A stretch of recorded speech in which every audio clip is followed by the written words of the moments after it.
Welcome back to comics, to Hot Comics TV and AKIRA, and a little bit of Street Fighter, I guess. So I just got the Otomo AKIRA book, The Complete Works number 12.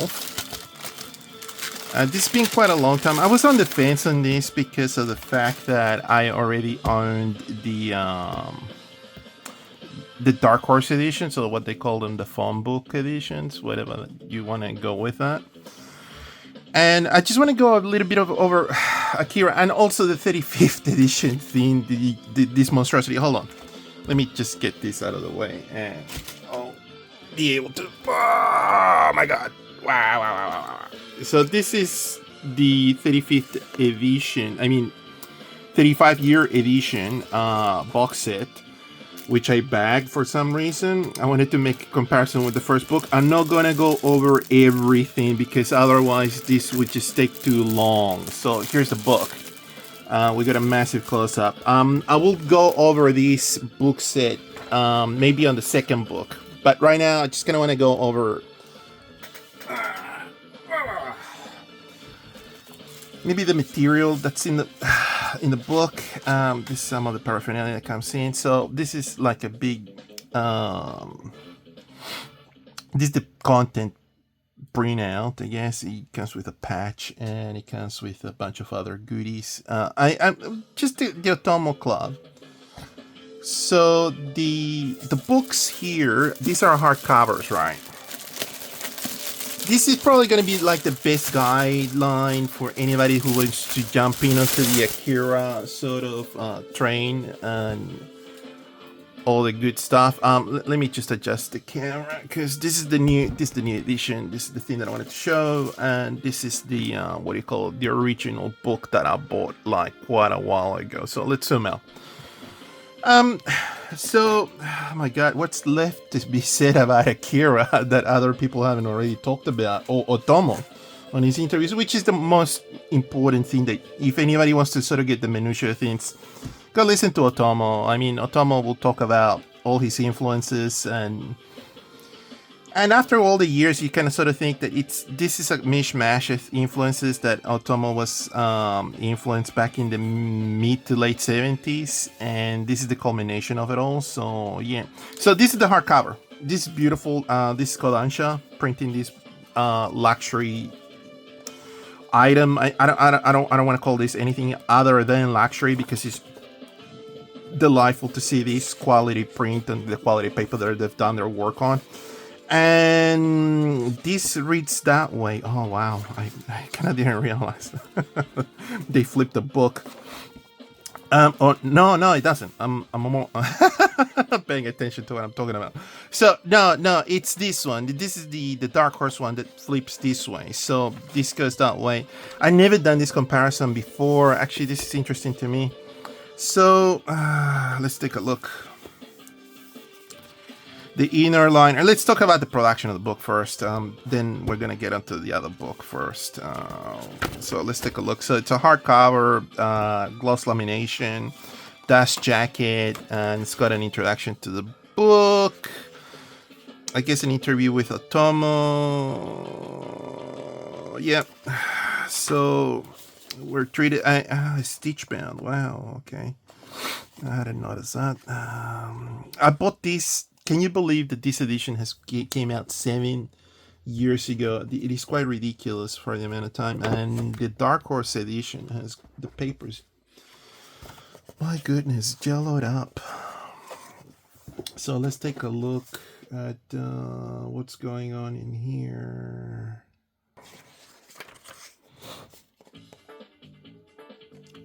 You can still see the brushwork here.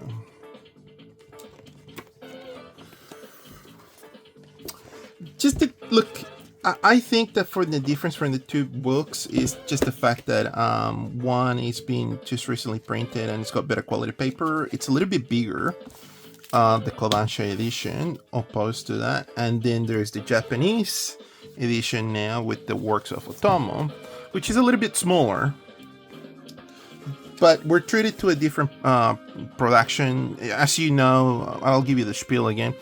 these books have a dust jacket that's incorporated, and it's already attached to the actual soft cover, giving it this beautiful effect. And this is like red plastic. But the only thing that I'm going to say about this book is that it's got dust inside. What? I just literally got this probably like a month ago. Again, I'm gonna repeat myself. I just got this because of the what do you call it? I've been on the fence on getting these books because obviously they're inherently like they're around $40. I think, and this is the thing is that I already own this, and I haven't read AKIRA probably in the past maybe 10 years. The Kodansha edition that just came out, as repeating it myself again, it came out, what do you call it, 7 years ago. Who would have thought that 35 years ago just went by like that? It's just insane. So there's a few pages here that I don't know if they're included on the Dark Horse. Yeah, there's an extra panel. Or am I imagining things? Yeah, there's extra panels. This page. Let's take a look. So we go outer space. This is a better reproduction, I would say, than the Japanese edition. Oh wow! So that was not included on the Dark Horse. Just goes boom straight away. Oh no! The explosion's different, unless I'm skipping pages. Wow. Wow. Oh wow, what the hell is going on? There's extra panels here in the Dark Horse edition.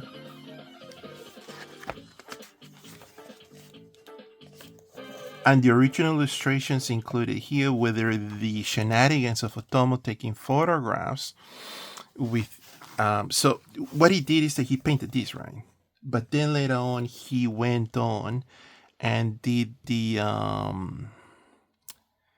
and took a screenshot of the monitor, and that's how he got this pixelated rate, and that's what he included into the comic book. And then we lost. Then he skipped this other panel here. Well, every edition's got its value. I would say that there's nothing to be that you know. Now, look, if you're a purist, you're probably gonna go with the Kodansha, but I would say that when it comes down to value, if you just want to dive into the story, probably the phone books are the way to go.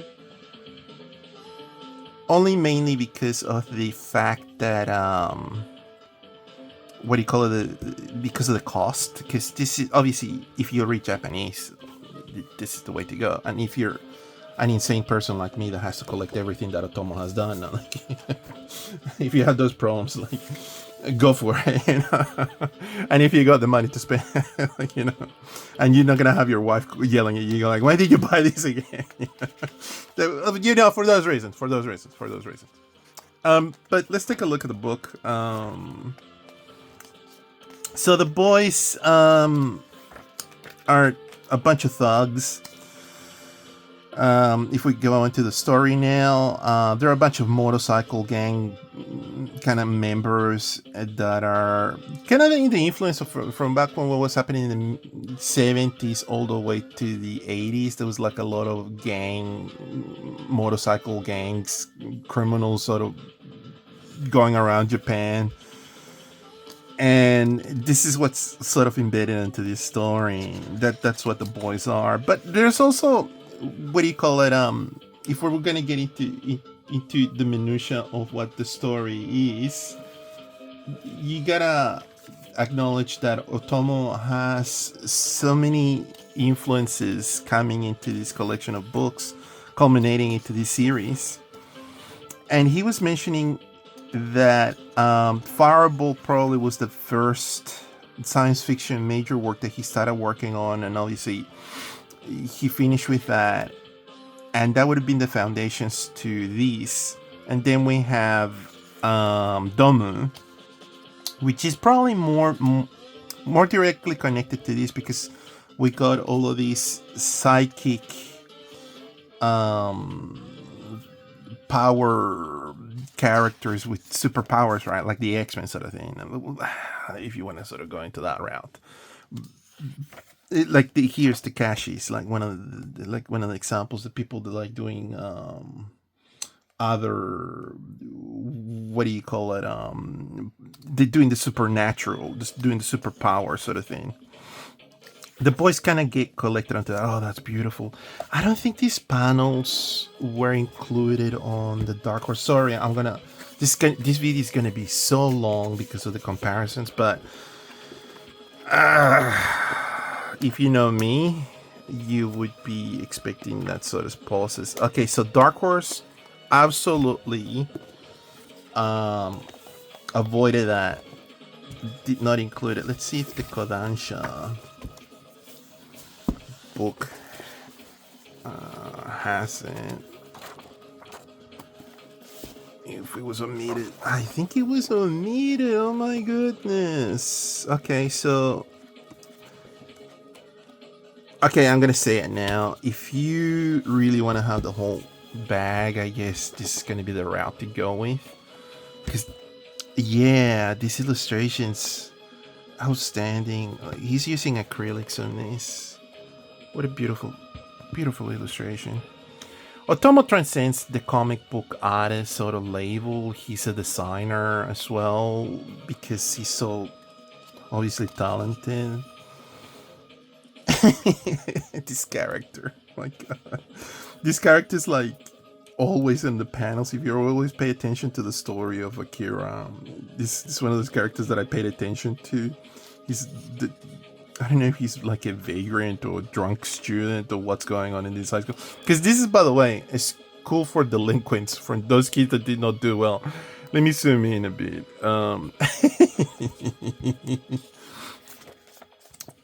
So here's the cast of the boys, right? And the principal. And that's a wrestler who made it into the story. He had a lot of traction, this man, back in the day. Pop culture media.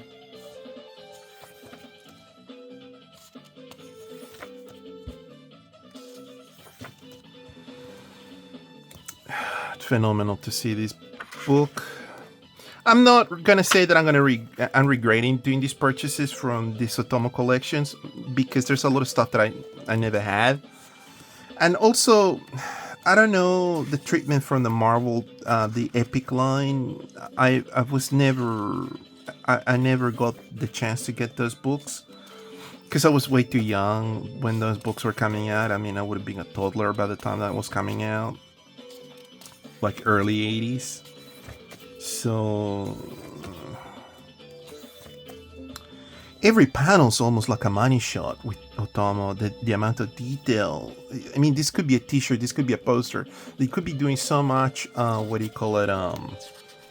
Merchandise material. You know, collateral product.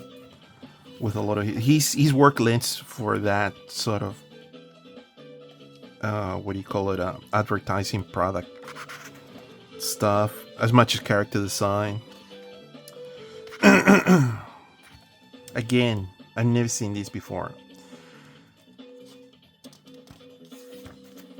Whoa, monochrome colors. None of the two editions, I can guarantee you now, just for the sake of speed, has these monochrome colors. This is beautiful. This is just outstanding. Look at that. What a treat. See, Otomo's got, I'm not gonna say he's got so much money, but like, I think he's comfortable enough not to have to print these things in English.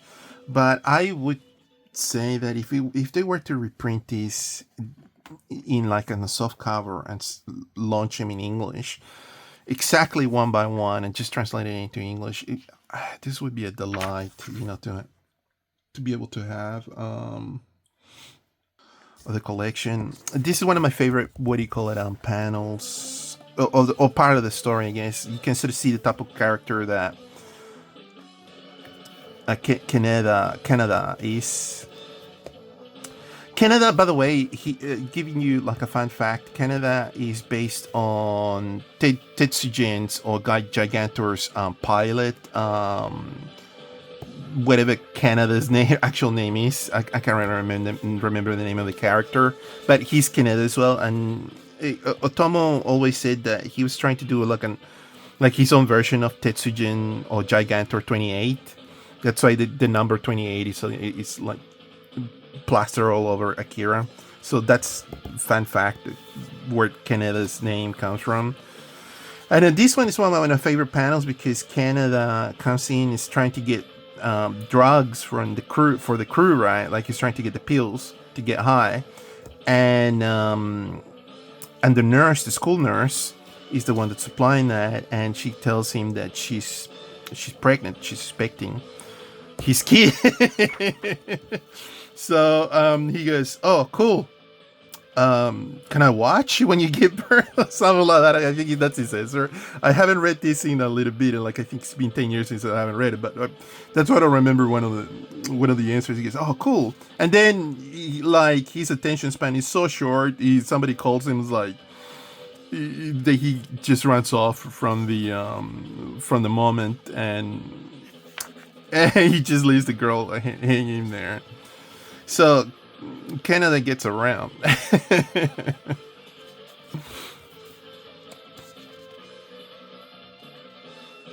Yeah, so here they are consuming their speed, I guess. That's the character again. The vagrant student or recovering addict, whatever he might be. At the beginning, I thought he was just like a drunk that was just hanging out in the high school, but it turns out that all these all these kids are like, what do you call it, trouble youth. They're all trouble, what do you call it, students. So it's quite fun. It's quite fun.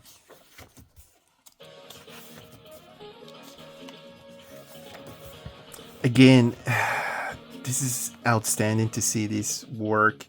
And Otomo at one point, he was doing advertising work for Canon, I think, and the character designs as refined as what you see in here, which is quite beautiful.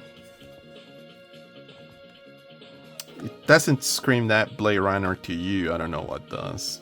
So Otomo was working on Domu at the same time he started doing Akira. And obviously, Domu has what do you call it? A science fiction. The characters, Eri-chen is the girl, and Cho is the old guy. They have psychic powers, and very similar to the kids here on like Takashi, the girl, and Akira himself, that they have those powers, psychic powers, and they manifested this super, sensory telekinesis sort of thing. This that character again, being horrified by the students. So by this stage, the army is kind of like chasing the boys, I guess. And Kei is your revolutionary type of character. My God. And that's kind of based on the basis of the fact that there was so much turmoil in the 60s in the Japanese politics, realm of politics back in the day. I was reading about that, and so I was not aware that Japan had such political,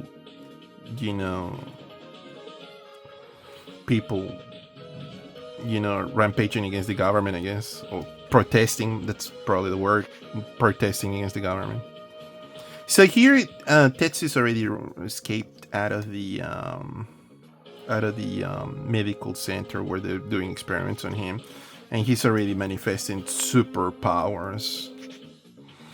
But there's another thing about Tetsuo. Obviously, Tetsuo is named after Tetsuo, the main the Iron Man, or like that's a character like that on a film. And these panels are not on the other books. I can guarantee you that because I haven't seen this before. So it very much like the superpowers that Carrie manifests on the film by Brian De Palma in the late 70s. That she is a bullied character, very similar to that. Tetsuo manifests those powers, and he just goes in absolute revenge, and that's what he's doing, like in Carrie, like in the book by Stephen King, right? So very similar. She's got that sort of scary look. That's amazing. These panels are absolutely outstanding. Oh my god, every panel's a masterpiece. The clowns. I been holding off talking about AKIRA, and I kind of wanted to do something special. I wanted to do like editing. I wanted to do a lot of that other stuff, but I just don't have the time.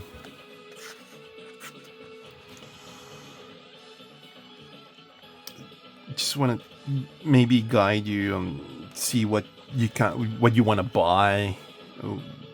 If you want to be introduced into manga, this is the best jumping point. It's got everything. It's got science fiction.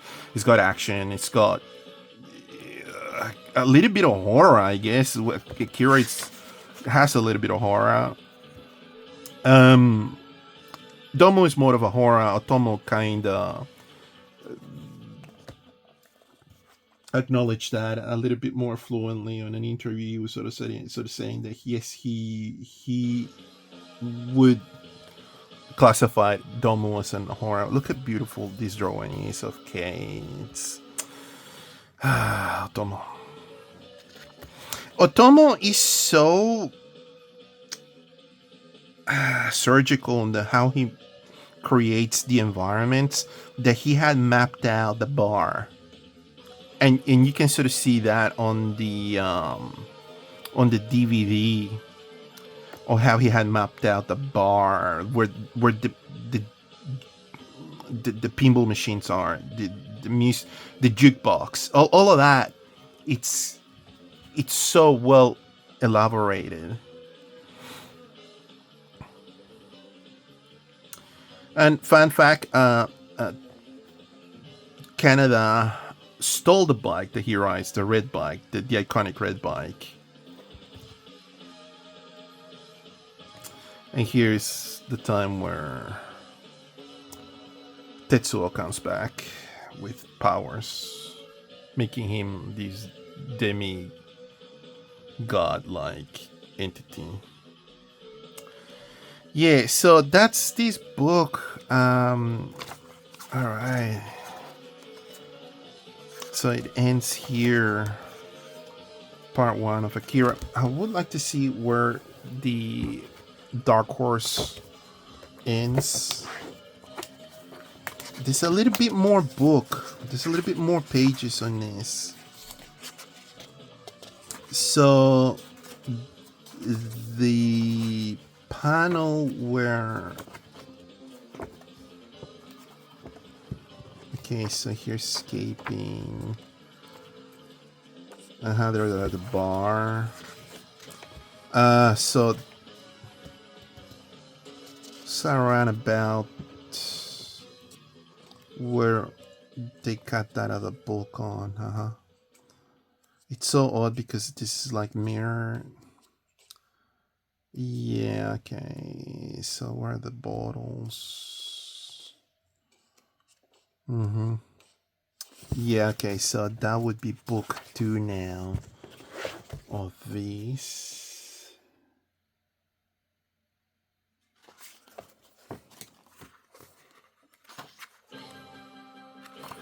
Yeah. So that's where they cut it, and kind of outrageous to see. So this is how much more book you get you get a good heft amount of pages on the from the Dark Horse edition. Now, okay, so if you're like sitting on the fence and reading manga, or you want to be introduced into the world of Akira, going the Dark Horse route's probably the best way to go. If you're a crazy collector, get the Kodansha. I don't know how much that's going on right now. It's been 7 years, obviously, so I think it's still available. I'm not sure. They made a very large run of this. And if you want to, what you call it, get extra pages or whatever, and you're like a gnarly collector, you're gonna go with this Japanese edition, unless you're blessed by being able to read Japanese as well. Anyway, that's it. Thank you so much for watching. Please like and subscribe. Again, thank you so much. I'll catch you next time. Have a lovely day. Bye bye.